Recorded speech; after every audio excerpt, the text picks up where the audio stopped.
FTP viewers எல்லாருக்கும் வணக்கம். இது முழுக்க முழுக்க ஒரு சினிமா சம்பந்தப்பட்ட ஒரு வீடியோவா இருக்க போகுது. நம்ம அரசியல் வச்சு நிறைய இந்த ஸ்கூப் கண்டென்ட் பண்ணோம். ஸோ எல்லாரும் சொன்னாங்க சினிமாவும் பண்ணுங்க. ஆமா, ஆதரவு கொடுத்தாங்க. சினிமா நீங்க 2 பேர் பண்ணா இன்னும் நல்லா இருக்குமேன்னு சொன்னதுனால இப்போ அதை பத்தி பேசுவோம். ஸோ ஓகே, அப்படி பார்க்கும்போதே ஃபர்ஸ்ட் வந்து இது பேசியே ஆகணும்ப்பா அப்படின்னு நாங்க நினைக்கிற ஒரு விஷயம் என்னன்னா, ஏன்னா ஒருத்தர் சொல்லிட்டு இருந்தாரு, நடிகர் சங்கத்தை கட்டிட்டு தான், அந்த மண்டபத்தை கட்டிட்டு தான் கல்யாணம் பண்ணுவாங்க. அவர் மட்டும் சொல்லல, அவர் கூட சேர்ந்து 3 பேர் சத்தியம் எடுத்தாங்க, கற்பூரம் அனுப்பிச்சு. அதுல ஒருத்தர் எங்க போனார் தெரியல, இன்னொருத்தர் ஆர்யா வந்து இப்போ அவர் பொண்ணுக்கு கல்யாண வயசு வந்துச்சுன்னு நினைக்கிறேன். அந்த அளவுக்கு அவரும் கல்யாணம் பண்ணிட்டாரு. ஆனா விஷாலை நான் உண்மையாலுமே பாராட்டுறேன், மதிக்கிறேன். ஏன்னா பல தலைவர்கள் இருந்தாங்க, பாகவதர் காலத்துல இருந்து இருக்கு நடிகர் சங்கம். அப்படி இருக்கப்போ எம்ஜிஆர் இருந்தாரு, அதாவது MR ராதா இருந்தாரு, ராதா ரவி இருந்தாரு, சரத்குமார் இருந்தாரு, சிவாஜி சார் இருந்தாரு, எல்லாரும் இருந்தாங்க. அப்படி இருக்கப்போ எல்லாரும் கல்யாணம் பண்ணிட்டு தான் இருந்தாங்க, விஜயகாந்த் சார் கூட. ஆனா கல்யாணம் ஆகாத ஒருத்தர் வந்து நான் இதை கட்டிட்டு தான் நான் கல்யாணம் பண்ணுவேன், தாலி கட்டுவேன்னு சொல்லி சபதம் எடுத்தது ஒரு உண்மையாலுமே திரைத்துறைக்குள்ள ஒரு சந்தோஷமான விஷயம். என்ன கொஞ்சம் லேட் ஆயிடுச்சு, பரவாயில்ல. அவர் மேல வந்து நிறைய கை கால் உதுருது, அவருக்கு அனகொண்டான்னு சொல்றது, அவருக்கு தமிழனே கிடையாது, எதுவா இருந்தாலும் எதுவும்னா சொல்லலாம். ஆனா நான் கட்டிட்டாருல, டேட் அனௌன்ஸ்மெண்ட் கொடுத்துட்டாரு, கொடுத்துட்டு மறு அடுத்த டைம்ல நான் கல்யாணம் அப்படின்னு சொல்றது வந்து உண்மையில விஷால பாராட்ட வேண்டிய ஒரு விஷயம் தான். கொஞ்சம் லேட் ஆகல, ரொம்ப லேட் ஆயிடுச்சுன்னு தான் சொல்லணும். பரவாயில்ல, எடுத்த காரியத்துல வந்து பின்வாங்காம நிக்கிறாருல, அந்த ஒரு விஷயத்துல விஷாலுக்கு இது ஆன்சர் பண்ண வேண்டிய விஷயமா இருக்கு. கண்டிப்பா நம்ம விஷாலை பாராட்டினதோட ஒருத்தவங்களை எப்படி பாராட்டுறாங்களோ அப்படி இருக்கக்கூடிய இந்த தமிழ் சினிமா ஒரே ஒரு நடிகர் மட்டும் ஏன் தான் இப்படி வந்து இறக்கி விடுறாங்களோ, அவரோட புகழை கெடுக்கிறாங்களோ அப்படின்ற மாதிரியான யார் அந்த நடிகர்? சூர்யா. சூர்யா சார் இருக்கு, நல்லா தானே இருக்கு. ஒரு படம் வந்தது ரெட்ரோ நல்லா தானே இருந்தது. இல்ல, அவர் படம் எது வந்தாலும் அவருக்கு வரக்கூடிய அந்த ஃபாலோவர்ஸ் வியூவர்ஸ் தாண்டி ஹேட்டர்ஸ் அதிகமா இருக்காங்க அப்படின்ற ஒரு பார்வை இருக்கு. ஆமா, இது என்னன்னா ஹேட்டர்ஸ் யாருக்கு தான் இல்ல, சிம்புக்கு இல்லையா, இவரு STRக்கு இல்லையா, எனக்கு தெரிஞ்ச விக்ரம் சாருக்கு இல்ல. ஆனா இவரை ஏன் இவ்வளவு தூரம் பார்க்கப்படுதுன்னா, இவங்க அப்பாவுக்கு ஹேட்டர்ஸ் கிடையாது, புரியுதா? அதே மாதிரி கார்த்திக்கும் கிடையாது. அது இவருக்கு மட்டும் இருக்கிறதுனால ஒரு ஆரோக்கியமான விஷயம். அது ஒரு அரசியல்னா எதிர்ப்பு அரசியல் இருக்கணும். அதே மாதிரி ஒரு ஹேட்டர்ஸ்னா அதுக்கு ஒரு இதுவும் இருக்கணும். ஒரு நடிகர், அதுக்கு நடிகருக்கு அது ஒரு ஆரோக்கியமான விஷயம்தான். அவங்க தான் தூக்கி விடுவாங்க இந்த ரசிகர்களை கோவப்படுத்தி இவங்க வந்து எங்க தலைவரை இப்படி சொல்றீங்களான்னு சொல்லிட்டு. ஆனா சூர்யா அண்ணனுக்கு வருதுன்னா அது எப்படின்னா, அது வந்து ரசிகர்களால வர்றது கிடையாது. அவர் வந்து ஆரம்ப காலத்துல வந்து பாத்தீங்கன்னா இந்த CD-யை வந்து பிரைவேட்டா கொடுக்கணும், படங்கள்ல பிரைவேட்டா கொடுக்கணும், அப்புறம் OTT ரிலீஸ் பண்ணணும். அவர் படங்கள்லாம் அந்த தளத்துல வந்தது. அதனால என்ன ஆச்சுன்னா, அந்த சினிமா வட்டாரங்கள், அதாவது தியேட்டர்ஸ் உரிமையாளரா இருக்கட்டும், சினிமா வட்டாரங்கள்லாம் இருக்குல்ல, இவங்கெல்லாம் அவர் மேல காழ்ப்புணர்ச்சி ஆயிட்டாங்க. சோ அதனால சில சேனல்ஸ்லாம் வேண்டியும் அவரை வந்து குறைப்பாரு. சூர்யா பத்தி பேசும்போது லைட்டா பாலிடிக்ஸ் டச் பண்ணலாம்னு நினைக்கிறேன். அது என்னன்னா, இந்த ஜெய் பீம் அப்படின்ற ஒரு படம் வந்தது, பெரிய வரவேற்பு சூர்யாவுக்கு. அந்த படம் வந்ததுக்கு பிறகாக தான் சூர்யாக்கான அந்த ஹேட்டர்ஸ் வந்து பெரிய அளவுல ஆகிடுச்சு அப்படின்ற ஒரு பார்வை இருக்கு. அதோட ஒட்டி ஜோதிகா அவர்களுமே நிறைய இந்த ட்வீட் போடுறது, நிறைய குரல் கொடுக்கறது, இதெல்லாம் வந்து எந்த ஒரு ஹஸ்பண்ட் அண்ட் ஒய்ஃப்மே பண்ணாத ஒரு விஷயத்த இவங்க 2 பேரும் பண்ணதால ஒரு மாற்றத்திற்கான ஒரு விஷயமா ஒரு சில விஷயங்கள் பண்ணாங்க. ஹேட்டர்ஸ் எங்க உருவாகுறாங்கன்னா BJP-ல தான் உருவாகுறாங்க. ஸ்ட்ரைட் அடியும். ஏன்னா இவங்க ஒய்ஃப் என்ன பண்றாங்க, கோயில்கள் எல்லாம் கட்டுறதுக்கு பதிலா 4 பள்ளிக்கூடம் கட்டினா குழந்தைங்க படிக்கும் அந்த காசுல அப்படின்னு சொல்லி ஒரு எதிர்ப்பு. அதுக்கு BJP-ல இருந்து, ஏன் நீங்க தான் நிறைய வச்சிருக்கீங்களா, கட்டுங்க, கட்டி படிக்க வைக்க வேண்டியது. அப்ப அவங்க பதில் சொல்றாங்க, நாங்க தான் அக்ரம் ஃபவுண்டேஷன்ல இவ்வளவு பேரை நாங்க படிக்க வச்சிருக்கோம், ஆளாக்கி இருக்கோம், எல்லாம் பண்றோம்.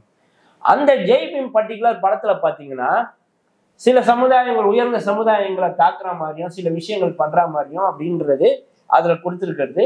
அப்போ அவங்க நார்மலாவே இவங்க எதிர்க்க ஆரம்பிச்சதுல இதுவும் ஒரு கருத்து. அந்த ஜெய் பீம் படம் இந்தியா ஃபுல்லா வந்து ஒழிக்க ஆரம்பிச்சிச்சு. ஜெய் பீம் அந்த ஒழிக்க ஆரம்பிச்ச உடனே ஆல்ரெடி இவங்களுக்கு ஆகாததே சட்ட புத்தகம் தான்.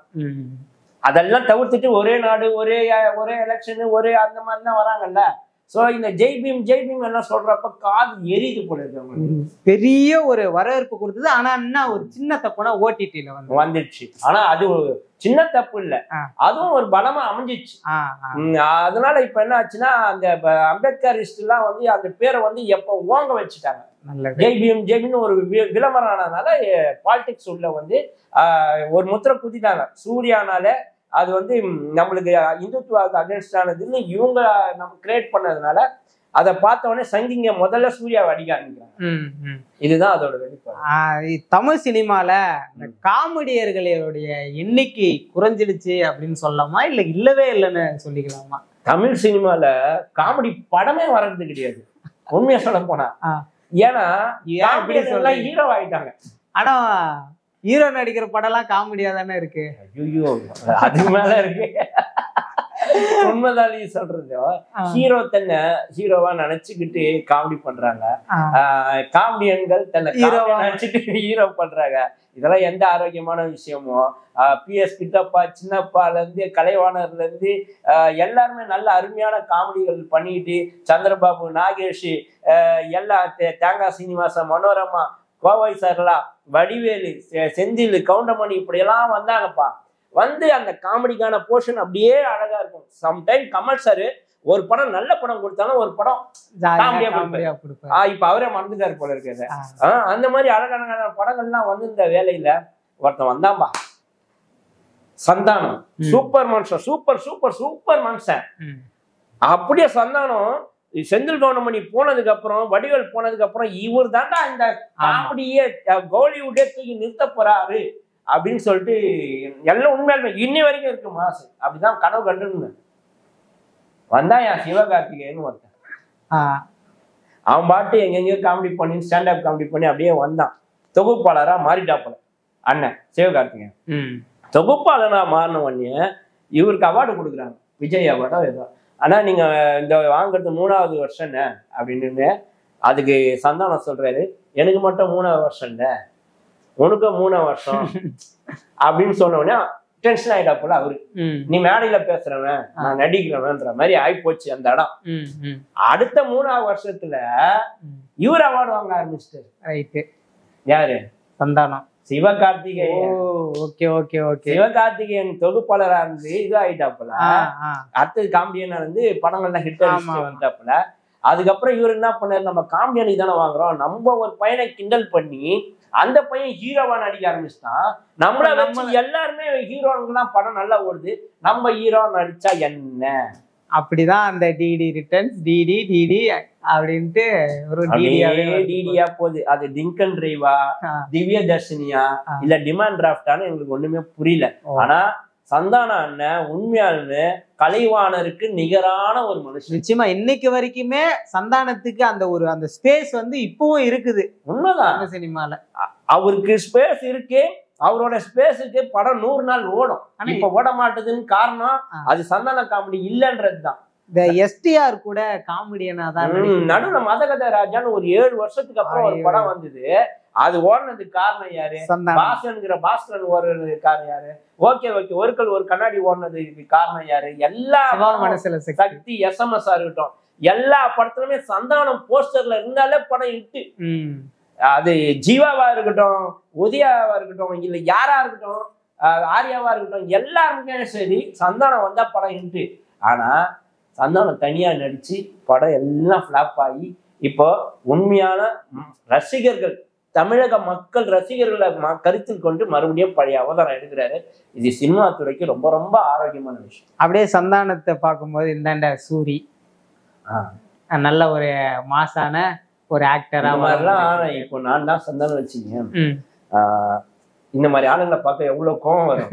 ஏண்டா நான் ரொம்ப கஷ்டப்பட்டு நான் இன்வெஸ்ட் பண்ணி நான் நடிச்சிட்டு இருக்கேன், நீ பாட்டுன்னு வந்து அழகா ஒரு படத்தை ஹிட் பண்ணிட்டு போற அப்படின்ற மாதிரி. ஏன்னா நான் வந்து ஒரு கடை வச்சிருக்கேன்பா, ஸ்வீட் கடை. ஏன் எங்க கடைக்கு வந்து நீ ஆப்பிள் கேட்டனா, ஆரஞ்சு கேட்டனா, கொய்யா கேட்டனா கிடைக்குமா? கிடைக்காது. உன் கடையில அது இருந்தா அதுதான். நீ அவன் விற்கிற தொழில் வேற. ஆனா நீ வந்து காமெடியன்னா காமெடியன்றது யாருக்குமே கிடைக்காது. கண்டிப்பா அவன் வெரைட்டி கண்டுபிடிச்சிட்டான். அவன் விற்கிற இது வேலை. ஆனா உங்களுக்கு இதுதான் செட் ஆகும், இதுதான் தொழில். தெரிஞ்ச தொழிலை செய்யாதவனும் கெட்டான், தெரியாத தொழிலை தொட்டவன் கெட்டான். ரைட்டு. அப்படி இருக்கும்போதே இந்த ரொம்ப நாளா எல்லாரும் எதிர்பார்த்தது சிம்பு த்ரிஷா இந்த காம்பினேஷன் எப்படி இருக்க போகுது அப்படின்னு எல்லாரும் எதிர்பார்க்கும்போது டக்குன்னு மேடம் ஐம் யுவர் அடம் அப்படின்றாரு உலக நாயகன். என்னடா இது அப்படின்னு கடைசியில பார்த்தா த்ரிஷா அவர்கள் வந்து கமலுக்கு ஜோடியா.